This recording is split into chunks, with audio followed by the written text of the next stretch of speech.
All right. Welcome everybody to another episode of Behind the Shield. My name is Chad Spears. I'm the CISO here at InfusionPoints. And as always, it seems like here lately, I've got my counterpart, Mr. Tanner Bailey, subject matter expert here on all things 20x. Tanner, thank you so much for joining me again today. I'm excited to be able to take this platform here, Behind the Shield, our podcasting platform, and actually tie it into the webinars that you and I have been doing as of recent. Because today we're going to be focusing on one of the things that's really popped up here recently, in a matter of questions and just some thoughts around the folks that attended the webinar, and kind of some questions around what does our certain piece here really mean. And that piece that we're going to be talking about and diving a little bit deeper in today is MAS, or minimum assessment scope, as folks will be hearing it described now within FedRAMP 20x. So Tanner, I'm going to go ahead and kick it over to you first, right out the gate at a high level. What is MAS? Yeah, so MAS is minimum assessment scope, like you said. It's one of the balance improvement requirements, but more importantly, it's built in as one of the sub requirements as a part of the AFR KSI. AFR is authorization by FedRAMP. The AFR KSI basically takes each of the balance improvements and makes them an individual KSI. So it's kind of like a nested KSI family, if you will. It makes a lot more sense if you go and read the KSIs directly from FedRAMP, which you can see kind of the style of how that's built out. Mhm. But the long and short of minimum assessment scope is you're identifying the parts of your system that are in scope for security testing. Gotcha. And MAS, it's not quite comprehensive as far as what you need to test with your KSIs, but it helps identify, especially in the cloud native architecture, what is in scope for your testing. So, immediately my thoughts go to, as a part of your MAS checks, your validation checks. Again, if you haven't joined us before, FedRAMP 20x KSIs are the new way of doing your security controls, like you did with Rev 5. Instead, it's a key security indicator. So there's a requirement, and then you prove how you're following said requirement instead of following a prescribed way from a security control. So to do that, we advise that folks build out validation checks. So you'll have multiple validation checks per KSI based off what you're doing. You want to get as much credit for all the security processes that you are doing, or the security configurations that you have in place. So, my mind on the MAS front is MAS requires that you prove your minimum assessment scope, like prove what needs to be tested for following said KSIs.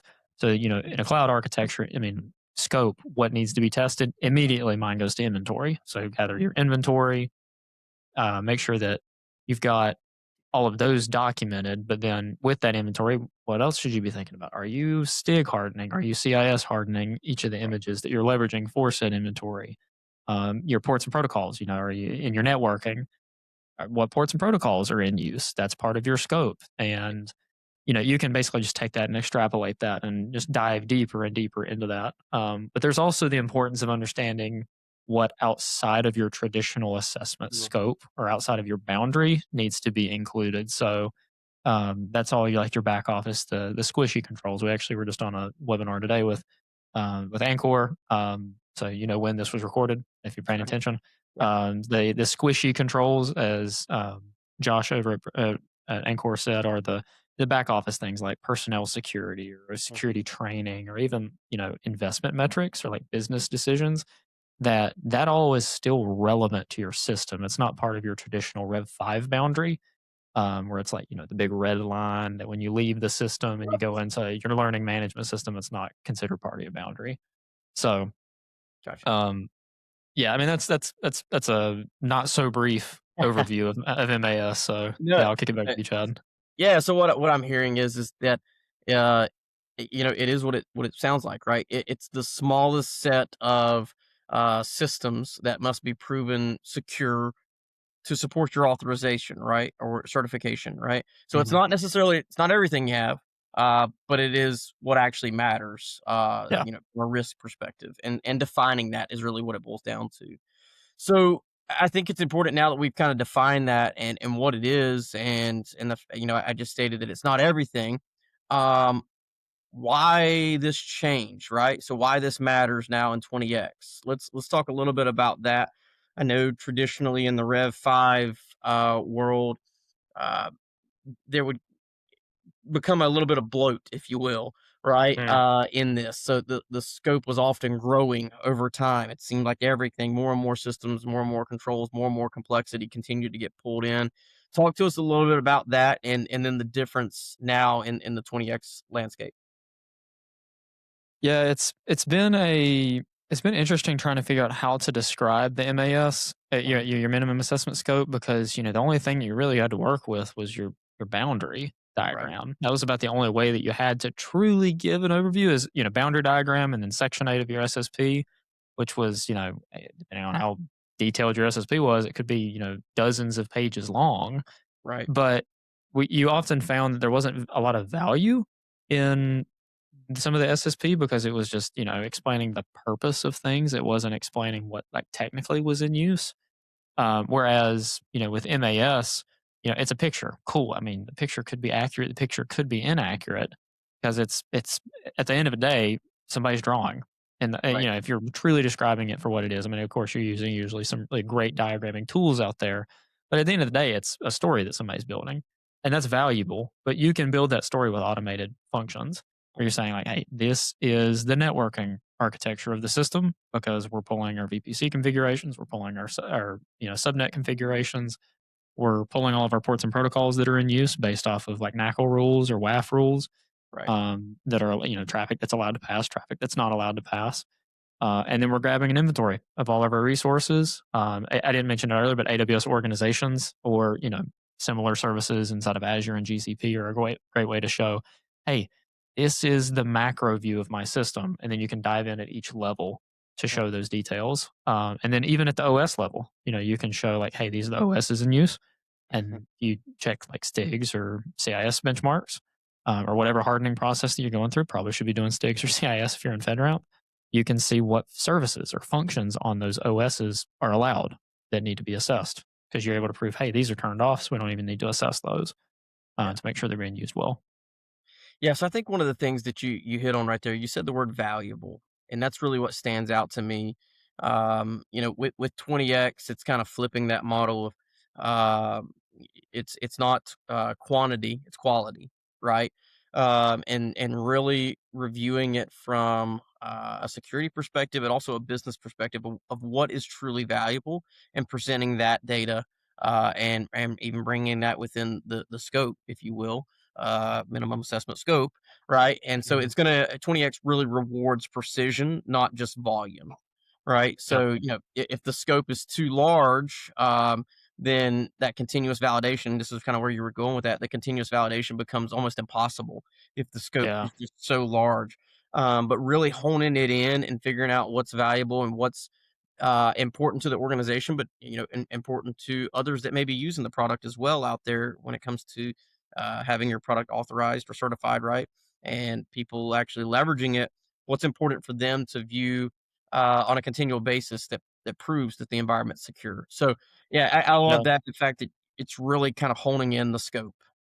Yeah. And it's important too because there is a lot of differences between Rev 5 and 20x, but genuinely, the scope of your security testing is going to change depending on like what is part of your application enclave. There is no authorization boundary diagram requirement for 20x. There is no quote authorization boundary Yeah, anymore. Like it's not a term, but yeah, it's still relevant. That concept of sure, the disconnect between like commercial processes and your federal processes, sure, like, you're gonna have a lot of commercial processes that still need to be checked. I mean, PS and AT have been a control family or 2 control families that have been assessed in every single FedRAMP system we've helped support. right, But we're not testing the learning management system to see, do they meet FedRAMP standards? They're not right, connected. They're not integrated directly with the system. correct. So they don't need to be tested at the same level. Same goes with your background check processes for Mhm, users. So the MAS is the opportunity that FedRAMP has taken to keep that concept in mind for the traditional, the big red boundary for the mhm, FedRAMP boundary FedRAMP authorization boundary, the Rev 5 legacy idea, because it's still relevant from a security testing and like configuration checking for your validation checks. But it gives you the opportunity mhm, with those other checks. We're not talking about MAS anymore. We're talking about like incident response or the CED family of KSIs where, we going through the workshops, we were terrified of like reaching out to our LMS Yeah. because, oh, that's a connection. That's an external interconnection with a non-FedRAMP systems, which if you've That been through Rev FedRAMP 5 trauma. is Yeah. horrible. Yeah. It's trauma. It's like, automatic big no-no red X on your Mhm. SAR. Sure. And the PMO was like, we don't care if you reach out to your LMS. You're letting your LMS have access into your validations, and all you're Right. doing is checking and gathering data from your LMS. You're not Right. allowing. You're not. It's not a two-way connection.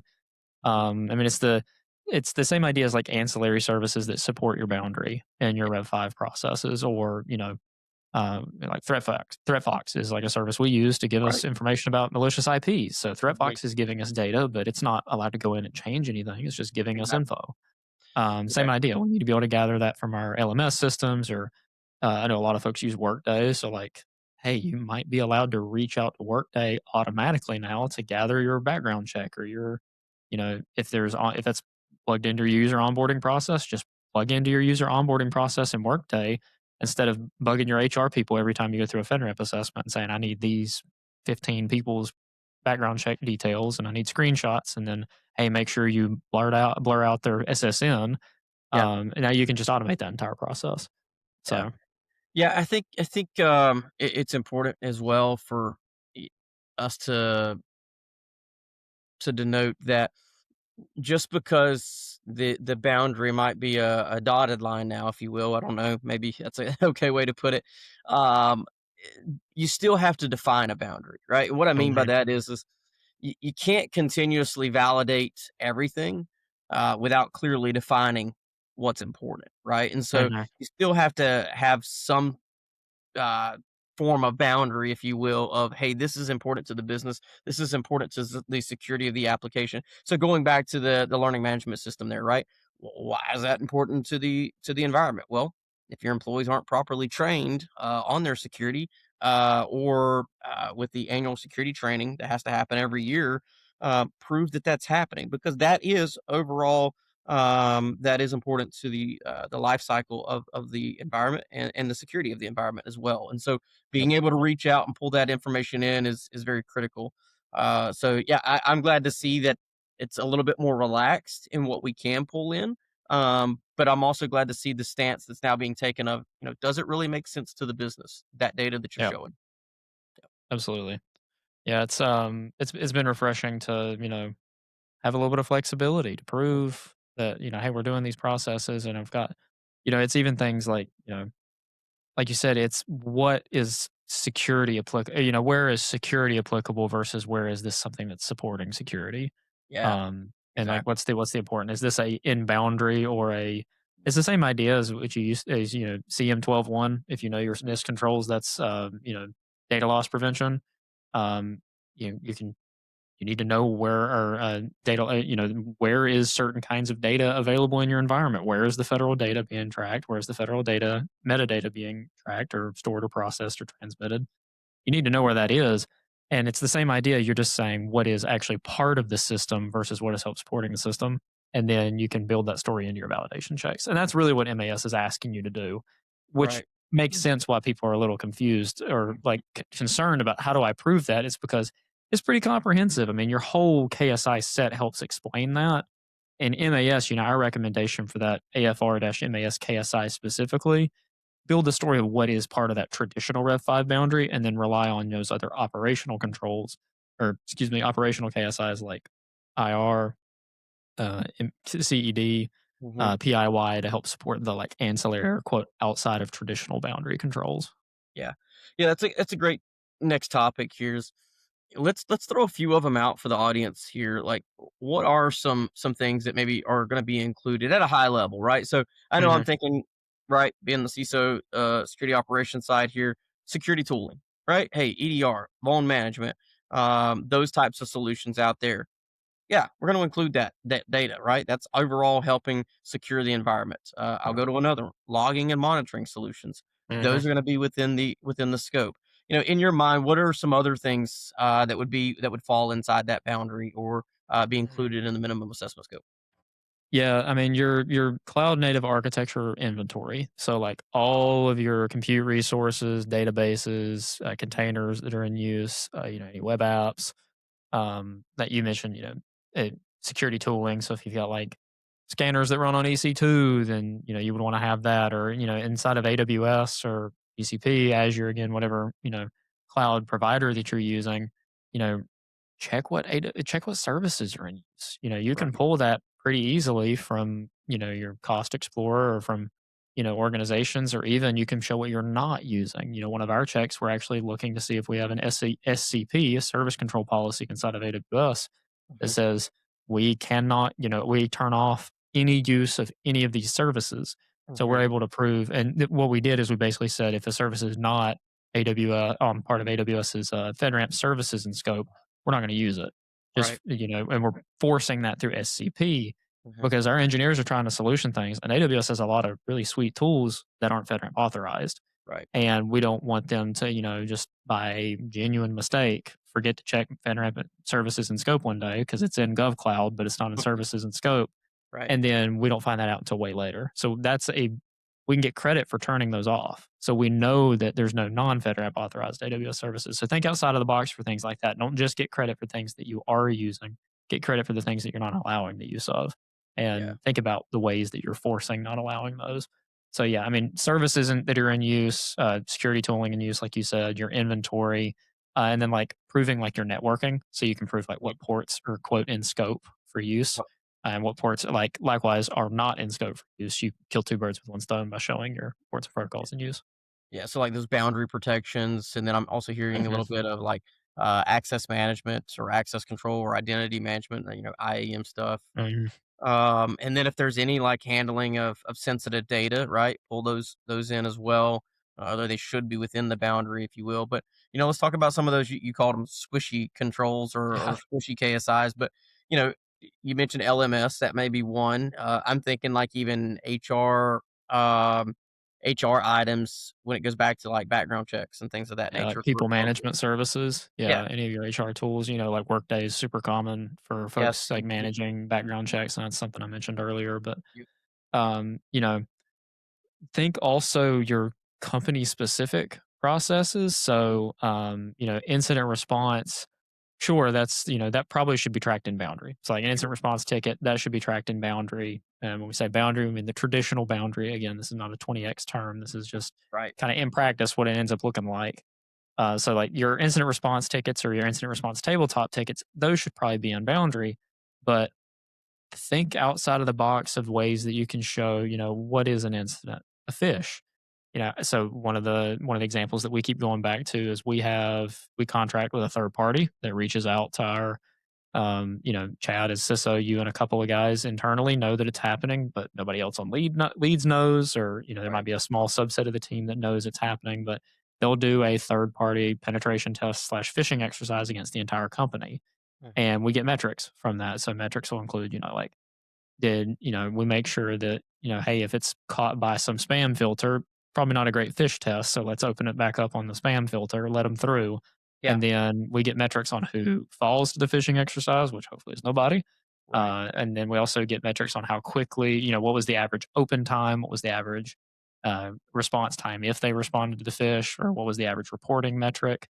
And we took that and said, hey, this is a back office process. This is not something that's part of our system directly, but it supports the system. If somebody falls to a phishing Right. exercise and puts their FedRAMP credentials in, then if I fail the phishing exercise and I give my FedRAMP credentials, cool. This isn't a process that has anything to do with FedRAMP, this third party fish exercise, but it proves that I could fall to a fish. Yeah. So it's part of those squishy controls. So it's not part of your incident response process, but a phishing exercise could be, an attempted incident or an attack from a Yeah. customer. That's very important that you call that out because I know that time and time again, we've talked with several organizations that, are doing this FedRAMP penetration testing, and a lot of time it's that external to corporate piece where there's the Hmm. failures, right? We know, though, that threat actors are gonna leverage that and then pivot, and move laterally, unfortunately, within the boundary at that point because Yep. credentials would then be exposed. But, Yeah, being able to show that, hey, yeah, we're testing that, and pulling that in because as you mentioned, that is, and that could impact the overall security of the environment. So Hmm. it's Yep. awesome to call that out. So let's talk about we talked about some things that we should include. What about some things that are common mistakes that we see of things that shouldn't be included? Because I know that we've seen this. Like a common mistake is to pull everything in, and it's kind of like a just to be safe. I'm going to go ahead and just pull this information in, Yeah. but to me, that's where things start to break down because, again, getting too much and having too wide of a scope causes problems because, again, we can't clearly define what matters. So, what are some areas that you would recommend not pulling in? Yeah, I mean, my mind doesn't initially go to what things shouldn't be pulled into scope. Again, making sure you have that distinction of saying like, if it's one of those squishy controls, don't bring it in. I think that's easy enough to kind of understand. Like, hey, this isn't a process that is actively part of your traditional Rev 5 boundary. It supports it, so Hmm. don't bring those into your MAS checks. Leave those for the other checks as appropriate. Um, to me, it's really determining, what do you prioritize in MAS? Because I think based off everything we've seen, it really is the PMO's intention for there to continue to be more data Right. gathered for a KSI. So, start by saying, what do I need as the minimum for I know it's pun not intended, what is the minimum POC I need for my minimum assessment scope checks to Yes. prove that I can do this? And then maybe make a short list and say, hey, I need to get the rest of my KSIs sorted out, but I've got a short list of things that I want to add to my MAS later on. Hmm. And that probably is going to depend on what FedRAMP class you're pursuing. If you're pursuing Class A, that'll probably be a shorter POC for MAS than if you're pursuing Class C or Class D, whenever Phase 4 gets started. But I think it really goes back to the conversation of what provides value. Hmm. Like VPC flow log configuration probably doesn't need to be included in your MAS, Right. but your like seam, like your seam S3 bucket, like you say Yeah. you store all your logs into S3, Sure. that S3 bucket probably should be included. Don't make a check specifically for that S3. Is that S3 included? Or is that S3 or is that EC2? Replace it with whatever asset inside of the environment. If there's an environment asset that you have to manage that is not managed by your service provider, is that included in your MAS? Yeah. Okay, cool. Don't make a bunch of checks for each of those assets or each of those asset types. Just make a check for your inventory Right. and streamline all that into one check because it still provides the same amount of data, but it helps streamline your KSI checks. Um, but Yeah. yeah, I like where you're going with that. Right. Of um, again, define that minimum assessment, that minimum scope first. But one thing I want to call out here as well is you said create a checklist, and start denoting those things down. However, I want to make sure that people are very very careful in doing that because one of the mistakes as well that I feel like people can go down is treating this as a documentation exercise, mm, and it's not that, right? Because that would kind of be falling back to the old traditional way. It's not a documentation exercise, and let me help unpack what I'm talking about here. Instead, treat this as an engineering exercise or an engineering decision because everything that you're defining here, you need to be asking yourself, can I automatically pull data? Or can I use some type of code or scripting to pull the data out, to pull out what's relevant, right? There may mhm, be some things that the answer to that is no, but we should be working towards the manner of being able to continuously prove and pull that data out. So make sure that you got that checkbox in there when you are defining this list out, so that we can continuously run scripts yeah. against it and pull that information out. Yeah, and a good exercise if you're Rev 5 authorized, or even if you're like far down the path to Rev 5 and you're deciding to pivot towards 20x, I know I made a joke about the fact that there is no such thing as the diagram anymore, but use any diagrams that you've developed to your advantage. Go through the diagram and say, okay, for each of these components and icons, is this something I manage? This can help you build that checklist that Chad was referring to. Go through and say, okay, is this an AWS resource that I manage? If not, cool. Then there's probably not, it's not EC2s that I need to go check or include in an inventory, but I could check all the AWS services that I have in use. So like, it can be included in that list. But then if there is parts of that AWS service that you need to like configure, like for example, like let's say you use KMS as an example, and using KMS managed keys probably could include as a check. Maybe it's not part of your MAS checks, but it helps you think of for other checks down the road as far as service accounts. You're looking at the CNA family, or excuse me, the authentication KSI now. You're Right. saying, do you have key rotation automatically configured? Automatic key rotation configured for inside of KMS for your service accounts. That's a check you can think of for your other KSIs. So MAS itself doesn't provide, this massive amount of value to your assessor, but it is a way for the assessor to say, okay, these are all the services at scope. These are all the things that they need to be having in their other KSI families. And then that also, if you're doing that exercise, that also helps you design all your KSIs because you say, okay, these are all the things that are in my boundary. Yeah. And then as you're going through KSIs, you can just hit each KSI against each of those resources and say applicable or not applicable. Hmm. And if it's applicable, how do you prove it for that service? And then that's how you build out your list on a KSI by KSI basis. Yeah. Which again, a lot easier said than done. We know that, but it's at least a starting point, and it helps you instead of saying these are the control families. AC2, I have passwords. Okay, where do you have passwords in the environment? A lot of places. So Hmm. now you're saying, okay, cool. Here's this resource. Let me go KSI by KSI for this resource in my minimum assessment scope. Yeah. And if that KSI is not applicable, cool, I don't have to build a validation check for it. But if it's applicable, then you have the idea, okay, here's this KSI validation check, I've built it. And then when you get to the next one that's applicable, maybe there's overlap. You can reuse a check you've already made. Yeah. Um, so you can just make it a very, straightforward process.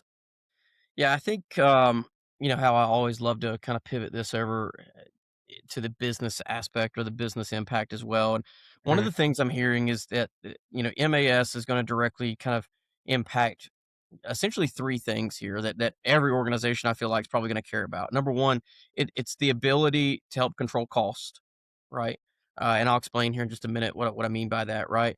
Um, Speed, but then even like, operability as well.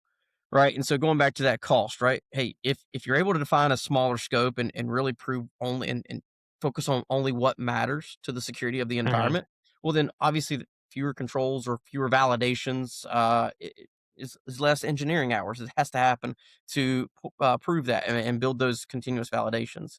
Speed, right? Obviously, if you can automate it, then it's a faster path to the authorization or the certification, right? And then the interoperability, right, is it's just easier to maintain that continuous compliance that we're talking about here, continually proving that the environment is secure and that the data that we are pulling from really does matter. So I think, to Yep. me, for the executives out there that may be listening, right, the MAS is the ability to help control cost and control the speed at which you're moving and also the complexity for your FedRAMP 20x journey. So it is really the starting point of the 20x journey in defining that minimum assessment scope there. Yeah, I agree. So I think with that, obviously we've defined our minimum assessment scope for XBU 40, and we went through that exercise. I think to kind of close things out here, if you're looking out there, you're still looking for some help around the minimum assessment scope and kind of where do I start or what do I do to begin? We still have our assessment questionnaire that's out there on our xbu40.com site. You can head on over to there and take that. I think it's 23 questions questionnaire, and it'll kind of help define where you're at. And I believe it'll even kind of help even define a little bit of that minimum assessment scope and get the gears turning towards what should be within scope. So Yep. go and definitely check that out if you're still questioning some things. But Tanner, any last words here on minimum assessment scope for our audience? No, not on minimum assessment scope. That quick look assessment tool that you were referring to, Chad. We'll drop a link in the description. Again, we always try to make sure that folks are aware of updates from FedRAMP as Yeah. well. So, did want to make a point that consolidated rules 2026. Just a little bit of context on that is that's basically the finalized 20x requirements Hmm. from the PMO, and those are still targeted for end of June of this year, so end of next month. But The PMO did release a blog on the afternoon of May the 4th about basically a public preview of what those are going to look like. They've also, released some links to the GitHub. They're going to be posting the final look, so you can kind of get an idea of how it's going to be structured. The consolidated rules, again, and not no earth shattering news from the PMO right now. It seems like they're sticking to their guns. So I would recommend reading through that. It's a very brief read. It doesn't take very long. Sure. Like I said, no earth shattering news. If you've been following FedRAMP, they're not pivoting heavily. They're still sticking to what they've been talking about. But they're also, it's not, Pete said that they'd probably be releasing some stuff in early May about consolidated rules. So they're still sticking to schedules, which is good to hear. Um, Very much so. I think one of but the yeah. things I've seen out of that was if you head on over to the marketplace as well, you'll now see some of the new Mhm. language out there. So Yep. Class C certified is out there. They still got moderate in brackets for the level, but we're starting to see some of that new language trickle in. So Yep. Yeah, other than that, I mean, it's on YouTube. You guys know the drill. yep. Subscribe, all that jazz. So we'll be doing some more webinars, everything like that. We did one with Anchor earlier today, with Alex and I. So from our 20x engineering team. So other than that, I mean, that's about it. Well, you'll always find us behind the shield, as we say. All right. Otherwise, have a good day, everybody. All right. I love it. Thanks, Tanner. See y'all.